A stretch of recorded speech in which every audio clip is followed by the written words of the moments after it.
महिलाओं का जो करे अपमान वो सरकार है पशु समान। लेकिन मेरा ये मानना है कि आज जो सरकार केंद्र में बैठी है वो जानवरों से भी बदतर है, क्योंकि जानवरों में भी कहीं ना कहीं एक दूसरे के लिए हमदर्दी होती है। लेकिन जिस तरह से केंद्र सरकार का अपने ही देश के लिए, देश के लोगों के लिए, जनता के लिए जो व्यवहार है वो जानवरों से भी बदतर है।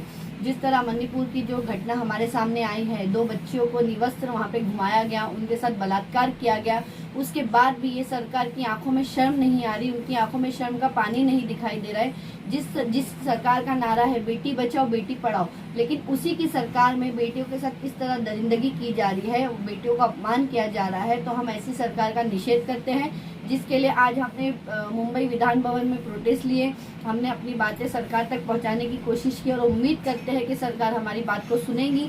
लेकिन इसके बाद भी अगर केंद्र सरकार ने मणिपुर घटना पर कंट्रोल नहीं किया या वहाँ पे लोगों को काबू करने की कोशिश नहीं की या मणिपुर की लोगों को इंसाफ नहीं मिला, वहाँ की बेटियों को इंसाफ नहीं मिला, तो हम जेल भरो आंदोलन भी करने के लिए तैयार हैं। और जब जब हमारे देश में, हमारे समाज में मेरी माँ बहनों को, हमारी महिलाओं को हमारी आवाज़ की ज़रूरत होगी, हम उनकी आवाज़ बनकर ज़रूर समाज के सामने आएंगे। ये इतना ही चाहती हूँ कि आप सभी इस सरकार का पुरजोर विरोध करें, मणिपुर सरकार का विरोध करें, केंद्र सरकार का विरोध करें, ताकि इस सरकार में शर्म जागे और वो सरकार मणिपुर की जनता के लिए न्याय का काम करे। जैसा कि अगर उनके बच्चों को अगर एक टोल पे भी रोका जाता है तो उनका खून खौल जाता है, वो दंगे फसाद पे उतर जाते हैं। एक टोल पे रोकने के कारण वो टोल नाके को तोड़ देते हैं। साथ ही महाराष्ट्र में ये चेतावनी भी दी जाती है कि अगर आगे ऐसा हुआ तो महाराष्ट्र के लिए अच्छा नहीं होगा।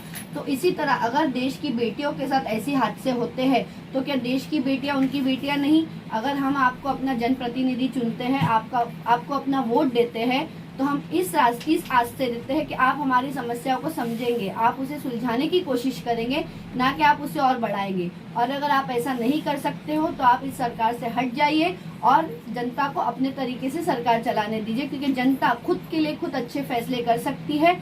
इसलिए मैं केंद्र सरकार का पुरजोर विरोध करती हूँ, केंद्र सरकार का निषेध करती हूँ, जिसलिए आज हमने विधान भवन में भी प्रोटेस्ट किए हैं और उम्मीद है कि सरकार शर्मसार होकर जरूर मणिपुर की जनता के लिए कुछ अच्छा फैसला लेगी।